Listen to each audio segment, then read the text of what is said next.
हर रोज एक नई कहानी देखने के लिए चैनल को सब्सक्राइब करें और बेल आइकन दबाना ना भूलें। ईशानी अपनी माँ की लाडली बेटी थी। पिता की मृत्यु के बाद से उसकी माँ शोभा ने उसको कभी ये एहसास नहीं होने दिया कि वो एक बिना बाप की बेटी है। बचपन से लेकर बड़ी होने तक ईशानी की हर छोटी बड़ी खुशी का उसने ख्याल रखा और ईशानी भी अपनी माँ की ही परछाई थी। इसीलिए वो एक सुलझी और समझदार लड़की थी। लेकिन सुबह की नींद के लिए वो थोड़ी बेपरवाह थी, इसीलिए देर तक सोया करती थी। ऐसे ही एक सुबह 10 बजने पर शोभा ईशानी के कमरे में दूध लेकर आती है और उसको उठाते हुए बोलती है, ईशानी बेटा उठ जा, देख 10 बज गए हैं लाडो। तेरी कॉलेज की सहेलियां भी तेरा इंतजार करते करते चली गई। चल उठ जा और दूध पी ले। माँ थोड़ी देर और सोने दो ना। मैं तो सोने दूंगी, लेकिन ससुराल जाएगी ना तो सास नहीं सोने देगी वहाँ। क्यों माँ, सास भी तो माँ ही होती है। लाडो ऐसा नहीं होता, माँ माँ होती है और सास सास। अच्छा माँ, बाद में करेंगे मायका वर्सेस ससुराल। अभी आप जाओ, मैं आती हूँ। शोभा अपने बाकी के काम निपटाने बाहर जाती है और ईशानी भी जल्दी से नहा धोकर अपना दूध पीकर नीचे आती है और नाश्ता करके कॉलेज के लिए निकल जाती है। एक शाम घर आते हुए ईशानी को एक ड्रेस बहुत पसंद आती है, जिस पर वो घर आकर अपनी माँ से बोलती है, माँ आज आते हुए ना रास्ते में मैंने एक ड्रेस देखी थी, मुझे बहुत पसंद आई, क्या मैं ले आऊँ? हाँ हाँ लाडो ले ले, बता कितने की है, मैं अभी पैसे देती हूँ। माँ तुम कितनी अच्छी हो, कभी मेरी किसी ख्वाहिश को अधूरा नहीं छोड़ती। तू मेरी बेटी है और मैं जानती हूँ तेरे नखरे मेरे सिवा और कोई नहीं झेलेगा। तेरे ससुराल में ना तेरा पति ना ही तेरी सास, इसलिए मैं जीते जी तेरी किसी ख्वाहिश को अधूरा नहीं छोड़ना चाहती। अपनी माँ की ये बात सुनकर ईशानी की आंखें भर आती है और वो अपनी माँ के गले लग जाती है। कुछ देर में दोनों माँ बेटी खाना खाकर सोने चली जाती हैं। अगली सुबह जैसे ही ईशानी फ्रेश होकर नीचे आती है, तभी शोभा के फोन पर उसकी बहन का कॉल आता है, जो ईशानी के लिए एक सागर नाम के लड़के का रिश्ता बताती है। अपनी बहन से बात करके शोभा ईशानी को बोलती है, ईशानी बेटा, अभी कुछ देर पहले मैं तेरे ससुराल के बारे में बात कर रही थी और देख तेरे लिए रिश्ता भी आ गया। तेरी मासी ने बताया है, बहुत अच्छे लोग हैं, तो बता कल बुला लूं? माँ आप देख लो, जैसा आपको ठीक लगे। शोभा अगले दिन सागर और उसकी फैमिली को घर बुलाती है, जिसमें सागर अपनी माँ कविता और बहन मीशा के साथ आता है। ईशानी भी एक सुंदर सी साड़ी पहनकर सबके सामने आती है और उसको देखकर सागर की बहन मीशा बोलती है, अरे वाह, मेरी होने वाली भाभी कितनी सुंदर लग रही है ना भाई? हाँ वो। लीजिए बहन जी, मेरी बेटी ने तो ईशानी को भाभी बोल दिया। अब तो हाँ ना की कोई बात ही नहीं, तो हम रिश्ता पक्का समझे। शोभा अपनी बेटी ईशानी की तरफ देखती है और ईशानी इशारों से ही हाँ कर देती है, जिसके बाद शोभा बोलती है, जी बहन जी, हमारी तरफ से भी रिश्ता पक्का समझिए। बस आपसे गुजारिश है, मैंने बहुत ही लाड प्यार से अपनी बेटी को पाला है, आप भी इसको अपनी बेटी जैसा ही प्यार दीजिएगा। बाकी इसकी तरफ से कोई शिकायत नहीं आएगी आपको। कैसी बात कर दी बहन जी, हम तो बेटी ही लेकर जाएंगे, बहू नहीं। अब जल्दी से शादी की तारीख तय करके इनकी शादी करवा देते हैं। दोनों परिवार वाले पंडित जी को बुलाकर 1 महीने बाद की तारीख फिक्स करते हैं और शादी की तैयारियों में समय ऐसे बीतता है कि पता ही नहीं चलता और शादी का दिन आ जाता है। सागर संग ईशानी की शादी हो जाती है। अब शादी करके ईशानी अपने ससुराल आती है और कुछ ही समय में उसने अपने ससुराल को अपना बना ही लिया था। लेकिन एक सुबह ईशानी को उठने में देर हो जाती है, जिसपे कविता उसे आवाज लगाकर बोलती है, बहू, ओ ईशानी बहू, उठ भी जाओ, नाश्ता भी नहीं बनाया आज तुमने, ऐसी कौन सी नींद में सो रही हो? उठ रही हूँ माँ जी, बस थोड़ी देर और, कल रात लेट हो गई थी सोने में। ये तुम्हारा ससुराल है बहू, तुम्हारी माँ नहीं है यहाँ जो सारा काम करके तुमको उठाने आएगी। तुमको ही सब करना है, इसलिए जल्दी उठो। ईशानी ये बात सुनकर उठ जाती है और अपनी शादी से पहले वाले दिन को याद करते हुए बोलती है, माँ तो मुझे कभी मेरी नींद पूरी हुए बिना उठाती ही नहीं थी। मायके में तो मैं 10 बजे सोकर उठती थी और यहाँ 8 बजे उठती हूँ, फिर भी मुझे सुनना पड़ता है। माँ सही कहती थी, माँ माँ होती है और सास सास होती है। ईशानी अपनी आंखों के आंसू पोंछकर उठती है और जल्दी से फ्रेश होकर सबके लिए नाश्ता बनाती है। जब सागर और कविता बैठकर नाश्ता कर रहे होते हैं, तो वहाँ मीशा को ना देखकर ईशानी बोलती है, माँ जी दीदी कहाँ है? वो अभी तक नाश्ते के लिए नहीं आई। वो सो रही है बहू। अच्छा रुकिए, मैं उठा कर आती हूँ। अरे पागल हो, सोने दो उसे। उसकी नींद पूरी नहीं होती तो वो चिड़चिड़ी हो जाती है। ये सुनकर ईशानी के सामने एक और एग्जाम्पल आता है मायके और ससुराल के फर्क का। इसीलिए वो चुपचाप बिना कुछ बोले अपने कामों में लग जाती है। ऐसे ही समय गुजरता है। 2 महीने से ईशानी अपनी माँ से मिल नहीं पाई थी। इसीलिए एक दिन वो अपनी सास से बोलती है, माँ जी मैं जरा 1-2 दिन के लिए अपने मायके हो आऊं। माँ की बहुत याद आ रही है और वैसे भी वो वहाँ अकेली होंगी मेरे बिना। शादी के बाद मैं अभी तक गई भी नहीं हूँ, तो क्या मैं चली जाऊँ? बहू ये तेरा ससुराल है, यहाँ की सभी जिम्मेदारियाँ तेरी है। तू चली गई तो यहाँ कौन संभालेगा? अब मेरे तो घुटने इतने दर्द होते हैं कि मुझसे तो काम होता नहीं, इसलिए अभी मत जाओ, कुछ टाइम बाद देख लेना। ये सुनकर ईशानी का दिल भर आता है और वो सारा काम खत्म करने के बाद अपने कमरे में जाकर रोने लगती है। सागर ये सब देख रहा होता है, लेकिन वो कुछ नहीं बोलता। एक शाम जब ईशानी अपनी सास और ननद के साथ मार्केट से घर आ रही होती है, तो उसको एक साड़ी पसंद आती है, जिसके बाद वो अपनी सास से बोलती है, माँ जी कुछ पैसे दे दीजिए ना, वो साड़ी देखिए अच्छी लग रही है ना, मैं अपनी माँ के लिए लूंगी और जब जाऊंगी तो उन्हें दे दूंगी। बहू शादी के बाद मायके में कुछ जाता नहीं, बल्कि वहाँ से सिर्फ आता है, इसलिए कोई फायदा नहीं होगा। तेरी माँ भी इन साड़ी को वापस कर देगी। हाँ माँ ने सही कहा भाभी। और माँ मैं तो कहती हूँ आप वो साड़ी ले लो, आप भी तो भाभी की माँ हो, आप पहनोगी तो भाभी को लगेगा उनकी माँ ने पहन ली। वाह ये सही है, चल मीशा लेकर आते हैं। ईशानी शादी के बाद एक ऐसे बंधन में बंध गई थी, जहाँ उसको अपनी माँ की कही हर बात सच होती दिख रही थी, जिस पर वो मन ही मन में बोलती है, माँ सही कहती है, इस दुनिया में माँ के सिवा कोई अपनी बेटी के नखरे और ख्वाहिशों का बोझ नहीं उठा सकता। कुछ देर में सब घर आते हैं, जहाँ सागर को उसकी माँ साड़ी दिखाती है, तो मीशा अपने लिए ली हुई ड्रेस, लेकिन वो गौर करता है कि ईशानी ने कुछ नहीं लिया। ऊपर से वो थोड़ी उदास भी है, जिस पर वो कमरे में जाकर उसे बोलता है, ईशानी क्या हुआ? मैं देख रहा हूँ तुम बहुत उदास हो, कोई बात है या कोई परेशानी है? सागर के इतना पूछते ही ईशानी का भरा हुआ दिल उसके सामने खुल जाता है और वो उसको सब कुछ बताती है। साथ ही अपनी माँ से मिलने की इच्छा भी जाहिर करती है, जिस पर सागर बोलता है, मुझे भी माफ करना, अब तक मैं तुम्हें समझ नहीं पाया, लेकिन अब से तुमको यहाँ किसी चीज की कोई कमी नहीं होगी, ये मेरा वादा है। और रही बात माँ से मिलने की, तो चलो अभी। ये सुनकर ईशानी खुशी से झूमती हुई तैयार होकर सागर के साथ अपने मायके जाने के लिए निकल ही रही होती है कि तभी कविता उनको बाहर जाता देखकर बोलती है, कहाँ जा रहे हो दोनों? माँ मैं ईशानी को सासू माँ से मिलवाने लेकर जा रहा हूँ। तू पागल है, यहाँ कौन संभालेगा घर? माँ ईशानी के आने से पहले भी घर संभला हुआ था, तो उसके आने के बाद हर जिम्मेदारी उसकी ही क्यों है? आपने कहा था आप बहू नहीं बेटी ला रही हो, लेकिन एक दिन भी उसको बेटी की तरह अपनाया आपने? उसकी हर ख्वाहिश को मारा ही है। कहने से बहू बेटी नहीं बनती माँ, उसको बेटी जैसे अधिकार भी देने होते हैं, वरना कभी एक लड़की के लिए उसका ससुराल मायके जैसा नहीं बन सकता।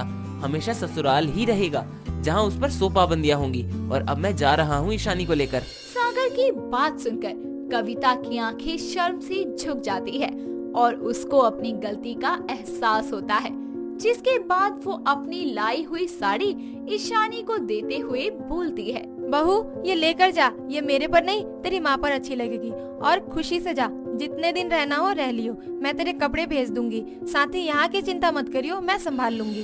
अपनी सास से ये सुनकर ईशानी उनके गले लगकर रोती है, जिसके बाद सागर उसको शोभा से मिलवाने घर लेकर जाता है।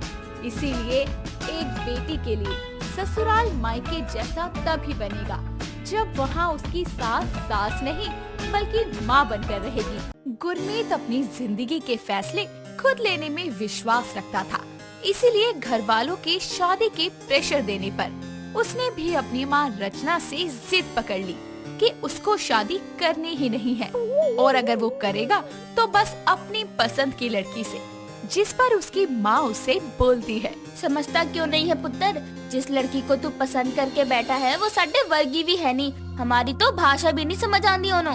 क्यों नहीं आएगी उसे भाषा समझ? मैं उससे प्यार करता हूँ, मेरी भाषा भी समझती है वो अच्छे से। वो इसलिए कि तू उसके साथ हिंदी बोलता है, पर यहाँ सब पंजाबी बोलते हैं। तू खुद देख, कभी एक पंजाबी मुंडे ते बिहारी कुड़ी ते जोड़ी वेखी है तू? नहीं देखी तो हुण वेख लेनी सारिया ने, मैं तो अपनी सरिता से ही शादी करूंगा। रचना को अपने बेटे की जिद के आगे घुटने टेक नहीं पड़ते हैं, जिसके बाद शुरू होती है गुरमीत और सरिता के विवाह की तैयारियां।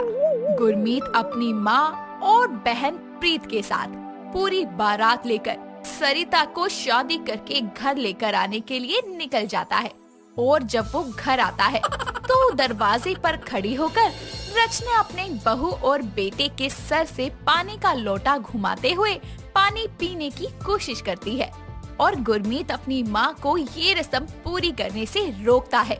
ये देखकर सरिता धीरे से गुरमीत को बोलती है, सासू माँ को पानी काहे नहीं पीने देते, बार बार अपने हाथ से रोके जा रहे हैं। अरे अगर हम ऐसा करते ना अपनी माँ के साथ तो वो हमारे एक खींच के कंटाप लगाती और गलवा सुझा देती हमार। पागल, ई रस्म हुंदिया, इतनी आसानी से पानी नहीं पीने देते। काहे लो होगी शुरू, अब इसकी हर बात पर काहे काहे सुनना पड़ेगा। गुरमीत सरिता को रस्म के बारे में सब समझा देता है, जिसके बाद उनका गृह प्रवेश संपन्न हो जाता है और दोनों अपने कमरे में आराम करने जाते हैं, जहां सरिता गुरमीत से बोलती है, कैसन कैसन रिवाज होते हैं तुम पंजाबियों के, हमारे इधर इतना झंझट नहीं होता। सरिता वेख, मैं तेरे लिए सारे करदियां दे खिलाफ गया, इसीलिए तेरे से हाथ जोड़ के विनतिया कोई एहो जही पुट्ठी हरकत ना करी जिदे करके मेरी माँ मैनू गालां कढे।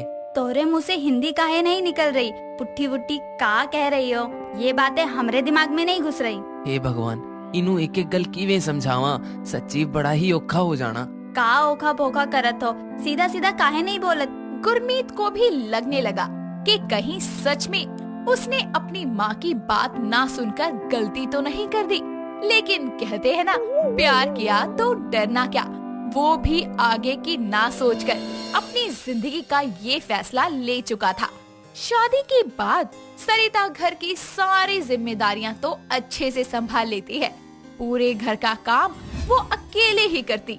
ये देखकर उसकी सास रचना खुश होकर उससे बोलती है, वैसे बहू तू कम करने विच तां किसी तो घट नहीं आ, पर तेरी ये भाषा ही साडे पल्ले नहीं पैंदी। अरे सासू माँ, का पल्ले वल्ले करत हो, इधर कोनो को हिंदी भाषा नहीं बोलने आती का, तो है पंजाबी आती है का। हे भगवान, ये मैं क्या बोल रही हूँ, 2 दिनों में ही काहे कौन होना करने लग जाऊँ। आती है ना माँ जी, बल्ले बल्ले खोते दे पुत्र, ये सब हमका गुरमीत सिखाए थे शादी से पहले। कंजर जहे ने शब्द भी ऐदा दे सिखाए जिदा कोई कम ही नहीं, छट परे। बहू ये बता आज खाने में क्या बनाया है तूने।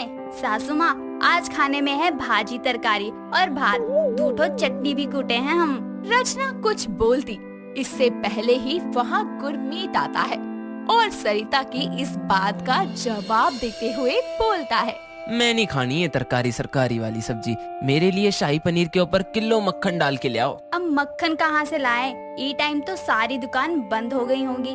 आज के लिए भाजी खा लीजिए ना, कल हम आपका पंजाबी खाना बना देंगे। हाँ बेटा, खा भाजी तरकारी, आखिर तेरी पसंद दी नूआ, ओदे हत्थ दा खाना खाना तो बनदा ही है। ऐदी केड़ी गल आ, खा लेने आ।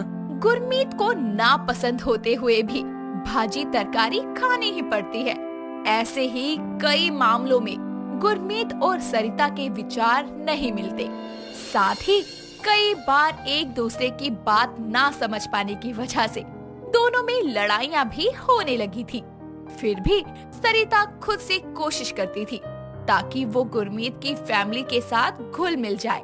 ऐसे ही एक शाम गुरमीत नशे में धुत होकर घर आता है और सरिता उसको देखकर बोलती है, ई का हाल बना लिए हो अपना, अरे जब संभलती नहीं तो काहे पीते हो इतना, देखो कैसे गिर रहे हो। साडे इधर मिल दिया ताई ऐसी पीने आ। तुम्हारे बिहार में नहीं मिलती, इसलिए तुम लोग नहीं पीते। हाँ नहीं तो हमको ये जहर पीने की जरूरत भी ना है। चल झूठी, जे अजय भी एक बार ठेके खोलते ना सरकार ने, तो सब तो ज्यादा बिहारी ही लगे दिखते हैं लाइन च। आई बटी गल्ला मार दिया, हट सामने से। ये सब देख रही सरिता की ननद प्रीत उसके पास आती है और उसकी मदद करते हुए जहाँ उसको सुलाने के बाद प्रीत सरिता से बोलती है, भाभी, भाई और आपकी तो लव मैरिज हुई है, तो शादी के इतने थोड़े टाइम बाद आपके बीच झगड़े क्यों होने लगे? दीदी, हम बिहारी हैं और आप लोगों की भाषा समझने में थोड़ा समय लग रहा है। अब बिहारी को सब नीचा ही दिखाते हैं और वही हो रहा है हमारे साथ भी। पहले प्यार के चक्कर में आपके भैया ने शादी कर ली, लेकिन अब हमारी सिचुएशन ही नहीं समझते कि हम कितनी कोशिश करते हैं यहाँ एडजस्ट करने की। उनको तो बस हमारी गलतियाँ ही दिखती हैं। पर ये तो गलत है ना, जब प्यार दोनों ने किया तो कोशिश एक क्यों करे? मेरे पास एक आइडिया है, सुनो। प्रीत सरिता को अपनी शादीशुदा जिंदगी सुधारने का एक आइडिया देती है। गुरमीत और सरिता की शादी के बाद लोहड़ी का त्योहार आने वाला था, जिस पर पूरा परिवार तैयारियों में लगा था। लेकिन सरिता को इस त्योहार की कोई जानकारी न होने पर वो गुरमीत से पूछती है, सुनो जी, जरा हमके ई तो बताओ कि ई त्योहार मनाया काहे जाता है? देख, मेरे पास नहीं है इतना टाइम कि तुझे समझाऊं, और वैसे भी तेरे पल्ले तो कुछ पढ़ना ही नहीं है, तो अपना और मेरा टाइम ना खराब कर और चुपचाप बस तैयार होकर सबके साथ खड़ी हो जाइयो। गुरमीत का ऐसा जवाब सुनकर सरिता के दिल को बहुत ठेस पहुंचती है, लेकिन वो कुछ नहीं बोलती। शाम को जब सब लोहड़ी जलाने के लिए इकट्ठे होते हैं, तब वहाँ सब सरिता को देखकर हैरान हो जाते हैं, क्योंकि सरिता एक पंजाबी सूट में बालों में परांदा लगाए पूरी पंजाबन लग रही थी। ये देखकर गुरमीत उसके पास आकर बोलता है, ओहो मेरी हीर, आज तो तूने दिखा दिया कि तू पंजाबियों की बहू है। अच्छा, चलिए एक और सरप्राइज है आपके लिए। क्या? बताते हैं, तनिक सब्र करिए। ये सब कुछ बदल सकती है, लेकिन भाषा नहीं बदल सकती। भाषा से ये हमेशा बिहारी ही रहेगी।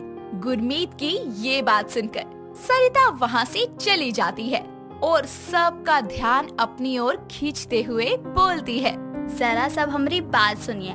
आज हमारे पास अपने पति और ससुराल वालों के लिए एक सरप्राइज है। वो ये है कि मैं सच्ची बड़ी भागा वाली हाँ कि इस घर दी नूह बनी। मैं जिस दिन तो इस घर विच आई हाँ, मेरी सासू मानू मेरे तो भले ही 36 शिकायतां रही होनिया, पर उन्होंने कदे भी मैंने कुछ गलत नहीं बोलिया। ननद भी बहना वर्गी मिली या। सरिता के मुंह से पंजाबी सुनकर रचना, गुरमीत और सभी हैरान थे। उसको ये सब बोलता देखकर रचना गुरमीत से बोलती है, पुत आज लगता है ये साडी नूह आ, कितनी सोहनी लगदी है पंजाबी कपड़े ते पंजाबी बोली नाल। सच्ची मम्मी, मैं एवं दे नाल रुसिया होया सी। पर मुझे अफसोस है कि जिसके पीछे मैं इस परिवार में आई, उसे मेरी और मेरे एफर्ट्स की कदर ही नहीं। बिहारी दिल के बहुत अच्छे होते हैं, हर चीज सीख जाते हैं, बस उन्हें बदले में प्यार चाहिए होता है। मैं भी इस अनजान परिवार में प्यार करके ही आई, लेकिन मुझे यहाँ पल पल बताया गया कि मैं बिहारी हूँ। क्या मैंने कभी एहसास दिलाया आपको अलग होने का?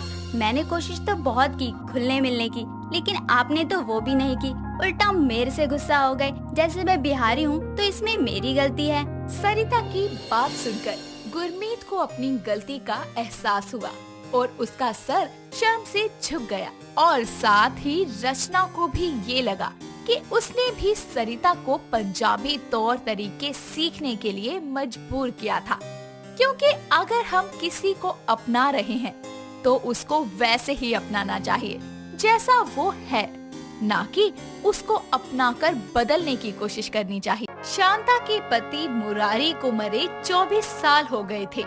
अपने मरने के बाद वो शांता के पास ढेर सारी प्रॉपर्टी, पैसा और साथ ही एक सौतेली बेटी को छोड़ गया था।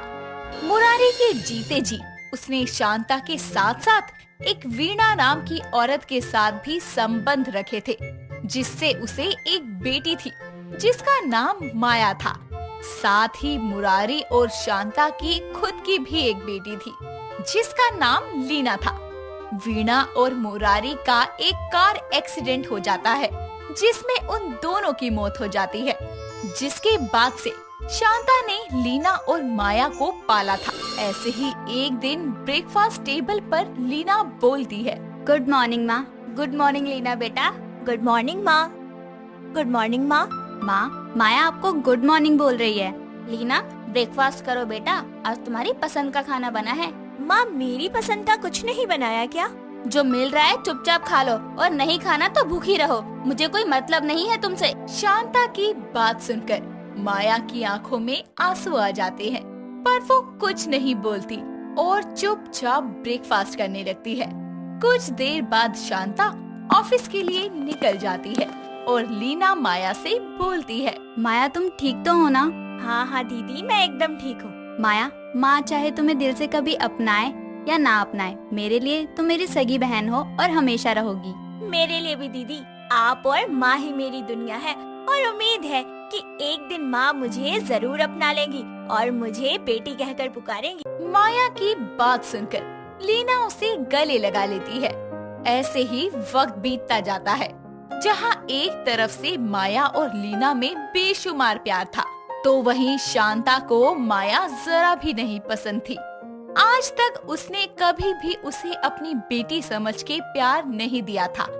ऐसे ही एक दिन शांता ऑफिस से घर आती है और आवाज लगाती है, लीना बेटा, जरा एक गिलास पानी लाना। क्योंकि लीना घर पर नहीं थी, इसीलिए माया पानी लेकर आती है और शांता को देते हुए बोलती है, ये लो माँ पानी। तुम्हें क्या जरूरत थी पानी लाने की? किसी नौकर को कह देते। और लीना कहाँ है? माँ, दीदी अपनी सहेली के साथ बाहर गई है और रामू काका सब्जियाँ लेने गए हैं, इसलिए पानी मैं ले आई। नहीं, अब मुझे प्यास नहीं है, जाओ यहाँ से। माँ, मैं भी तो आपकी बेटी हूँ ना, दीदी मेरी बहन है, फिर आप मुझे प्यार भरी नजर से क्यों नहीं देखती?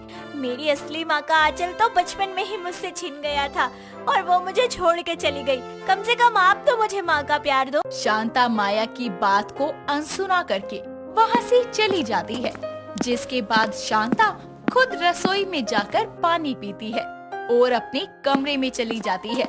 ऐसे ही वक्त बीतता जाता है और एक दिन माया मार्केट से घर आ रही थी, तभी रास्ते में उसे एक अनुज नाम का लड़का मिलता है, जो उससे बोलता है, सुनिए मोहतरमा जी, आप यह पता बता सकती हैं? जी जी, मैं इसी तरफ जा रही हूँ, चलिए मैं आपको छोड़ देती हूँ। जी बहुत बहुत शुक्रिया आपका। इतना बोलकर दोनों साथ साथ चलने लगते हैं और बातें करते रहते हैं। बातों ही बातों में दोनों में अच्छी दोस्ती हो जाती है। थोड़ी देर चलने के बाद उनका एड्रेस आ जाता है। तभी उस बिल्डिंग से एक लड़का बाहर आता है और बाहर आकर बोलता है, सर आज आप पैदल, आपकी कार और गार्ड कहाँ हैं? ये इनका ऑफिस है? जी मैडम, ये मिस्टर अनुज खन्ना है, खन्ना इंडस्ट्री के मालिक। इतना कहकर वो लड़का वहाँ से चला जाता है और इससे पहले कि माया कुछ कहती, तभी अनुज बोलता है, सॉरी, मैं आपसे बात करना चाहता था बहुत दिनों से, इसीलिए मैंने यह सब किया। इट्स ओके, माफ किया अनुज जी। मेरा नाम माया है। वैसे मेरा कॉलेज खत्म हो गया है और अब मैं जॉब की तलाश में हूँ। क्या आपके ऑफिस में कोई वैकेंसी है? अगर हो तो बताना। जी जी बिल्कुल है, आप कल आ जाना। अनुज को बाय बोलकर माया वहाँ से चली जाती है। ऐसे ही एक दिन शांता लीना को अपने साथ बिजनेस पार्टी में ले जाती है, जहाँ लीना की मुलाकात अनुज से होती है और वो पहली ही बार में उसे अपना दिल दे बैठती है। वक्त बीतता जाता है, माया अनुज के साथ काम करने लगती है और इसी बीच दोनों को एक दूसरे से प्यार हो जाता है। माया अनुज को शांता और लीना के बारे में सब बताती है। ऐसे ही एक शाम अनुज माया को घुमाने के लिए लेक पर लेकर जाता है, जहां दोनों बोटिंग करते हैं। तभी अनुज माया से बोलता है, माया, मैं तुमसे बहुत प्यार करता हूँ और तुम्हें हमेशा के लिए अपनी जिंदगी में लाना चाहता हूँ। क्या तुम मेरी बनोगी? हाँ अनुज, मैं भी तुमसे बहुत प्यार करती हूँ और करती रहूंगी। इतना कहकर दोनों एक दूसरे को गले लगाते हैं। कुछ देर बाद माया घर आती है और लीना अनुज के बारे में बताने के लिए माया के पास जाती है। उसे देखकर लीना खुशी से उसके गले लग जाती है और उसे बोलती है, कहाँ थी तुम माया? मुझे तुम्हें कुछ बताना है। दीदी मुझे आपको कुछ कहना है, किसी से मिलवाना है, पर उससे पहले आप बताइए कि आप इतनी खुश क्यों हैं? क्या हुआ? माया, मुझे प्यार हो गया है और मैंने माँ को भी बता दिया है उस लड़के के बारे में। माँ ने उसके घर वालों से बात भी कर ली है और वो शादी के लिए तैयार भी है। रुक, मैं तुम्हें उसकी फोटो दिखाती हूँ। इतना कहकर लीना जल्दी से अपने फोन में माया को अनुज की फोटो दिखाती है, जिसे देखकर माया एकदम सुन पड़ जाती है। उसके खिलखिलाते लब उदासी में बदल जाते हैं और वो बोलती है, दीदी लड़का बहुत अच्छा है, बहुत हैंडसम है, आप दोनों साथ में बहुत अच्छे लगेंगे। अब तू बता, क्या बात थी? नहीं दीदी, कुछ भी तो नहीं, मैं अभी आती हूँ, आप ऐसे ही खुश रहो, आपकी खुशियों को किसी की नजर न लगे। इतना कहकर माया वहाँ से चली जाती है। वहीं अनुज को भी लीना से पक्के हुए रिश्ते का पता चलता है। अगले दिन माया और अनुज दोनों एक दूसरे से मिलते हैं। तभी अनुज बोलता है, माया, मैं बस तुमसे प्यार करता हूँ, मैं कभी किसी और का नहीं हो सकता। अनुज, मैं तुम्हारी नहीं हो सकती, दीदी तुम्हें बहुत प्यार करती है। मेरे माँ बाप के जाने के बाद शांता माँ ने ही मुझे पाला है। भले ही वो मुझे पसंद नहीं करती, पर मेरी माँ है। और लीना दीदी, वो तो मुझे खुद से ज्यादा प्यार करती है। जो प्यार मुझे माँ से नहीं मिला, वो दीदी ने मुझे दिया है और मैं उनकी खुशियाँ छीन नहीं सकती। हो सके तो मुझे भूल जाना और मेरी दीदी को हमेशा खुश रखना। अनुज से अपना रिश्ता खत्म करके माया वहाँ से चली जाती है और अपने प्यार और माया की खुशी की खातिर अनुज लीना से शादी के लिए हाँ बोल देता है, जिसके बाद दोनों परिवार वाले आपस में बात करके रिश्ता पक्का करते हैं और शादी की तैयारियां शुरू हो जाती है। माया अपना गम दिल में छुपाए हुए अपनी बहन लीना की खुशियों में बढ़ चढ़कर हिस्सा लेती है और आखिरकार शादी का दिन आता है। लीना को रेडी करके माया अपने साथ मंडप तक लेकर आती है। तभी शांता बोलती है, तुम्हें क्या जरूरत थी मेरी बेटी को यहाँ तक लाने की? मैं खुद ले आती। भूलो मत कि तुम मेरी सगी बेटी नहीं हो, मेरे पति की नाजायज औलाद हो, जिसने मुझे और मेरी बेटी को बदनामी के सिवा कुछ नहीं दिया। कलंक हो तुम हमारी जिंदगी में। चली जाओ यहाँ से अपना ये मनहूस चेहरा लेकर। माँ, कम से कम अब तो अपना दिल पिघला लो। माया ने आज साबित कर दिया कि वो मेरी बहन है। अरे इसकी जगह कोई और होता तो कभी इतना नहीं करता जितना इसने किया। एक बार भी नहीं सोचा अपने लिए और अपना प्यार अपनी बहन की झोली में डाल दिया। लीना की बातें सुनकर शांता जल्दी से माया को गले लगा लेती है और दोनों माँ बेटी एक दूसरे के गले लगकर खूब रोती है। जिसके बाद शांता खुशी खुशी अनुज का रिश्ता लीना से तोड़कर माया के साथ तय करती है और उसका कन्यादान करती है। इस तरह दोनों प्यार करने वाले मिल जाते हैं और माया को अपनी बहन से प्यार निभाते निभाते आखिरकार अपनी माँ का प्यार भी मिल जाता है और उसकी जिंदगी में सारी खुशियाँ वापस आती है। दोस्तों, अगर आपको ये कहानी पसंद आई तो इसे लाइक करें, शेयर करें और कमेंट करके बताएं कि कहानी में आपको सबसे अच्छा क्या लगा।